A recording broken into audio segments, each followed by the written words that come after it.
না হলে এটা সফলতা করতে পারতেন না, কারণ অন্য অন্য কোনো দলের এই ধরনের কোনো মাথা নেই। ইস্যু নিয়ে প্রকৃতিকে বাঁচিয়ে রাখা, বাংলাকে ভালোবাসা, বাঙালিকে ভালোবাসা, এগুলোর জন্য হৃদয়টা একটা আক্ষরিক অর্থ বাংলার হৃদয় চৈতন্যের বংশধর হতে হবে। যিনি সর্বধর্ম সমন্বয়ের কথা বলেছেন, চৈতন্য একটা ইনক্লুসিভ রাজনীতির কথা বলেছিলেন, সবাইকে সঙ্গে না। তো মমতাজি সেই সবাইকে সঙ্গে নিয়ে চলেন।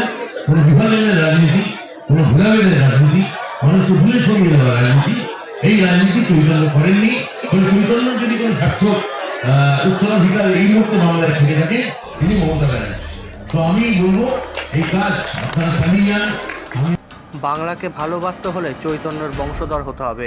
চৈতন্যের যোগ্য উত্তরাধিকার যদি কেউ থাকেন, সেটা মমতা বন্দ্যোপাধ্যায়। এই রকমই মন্তব্য করলেন ব্রাত্য বসু। গতকাল পূর্ব বর্ধমানের কোবলাতে খালবিল চুনোপুটি উৎসবে আসেন রাজ্যের মন্ত্রী ব্রাত্য বসু। সেখানে আসার পর মন্ত্রী স্বপন দেবনাথ ব্রাত্য বসুকে মেলা সম্পর্কে বলেন এবং পরে সেখানে মমতা বন্দ্যোপাধ্যায়ের ঘোষণা করা রাজ্য সঙ্গীত গান গাওয়া হয়। এরপর ব্রাত্য বসু ভাষণ দিতে উঠলে সেই ভাষণে ব্রাত্য বসু বলেন, বাংলার এই মেলাগুলি প্রকৃতিকে বাঁচিয়ে রাখার একটা চেষ্টা, এবং সেই চেষ্টা মন্ত্রী স্বপন দেবনাথ একা করতে পারতেন না যদি মমতা বন্দ্যোপাধ্যায়ের হাত ওনার মাথায় না থাকতো। এবং এরপরই তিনি বলেন, বাংলাকে ভালোবাসতে গেলে চৈতন্যের বংশধর হতে হবে, আর চৈতন্যের যোগ্য উত্তরাধিকারী যদি কেউ থাকেন তবে সেটা মমতা বন্দ্যোপাধ্যায়।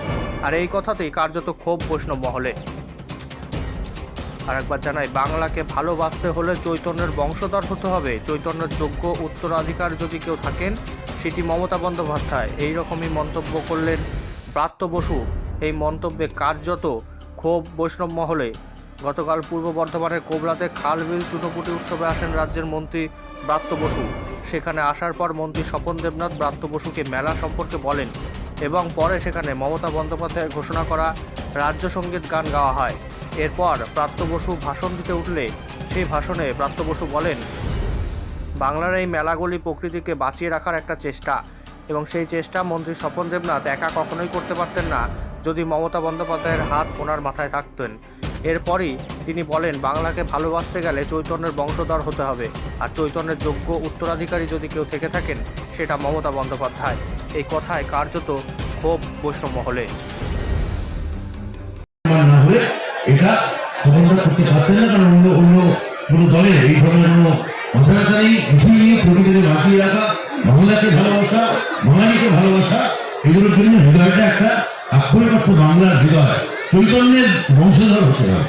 যিনি সর্বধর্ম সমন্বয়ের কথা বলেছেন, চৈতন্য একটা ইনক্লুসিভ রাজনীতির কথা বলেছিলেন, সবাইকে সঙ্গে না। তো মমতাজি সেই সবাইকে সঙ্গে নিয়ে চলেন।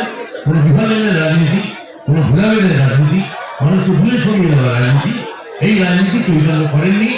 চৈতন্য যদি কোনো সার্থক উত্তরাধিকার এই মুহূর্তে বাংলায় থেকে থাকে, তিনি মমতা ব্যানার্জি। তো আমি বলবো এই কাজ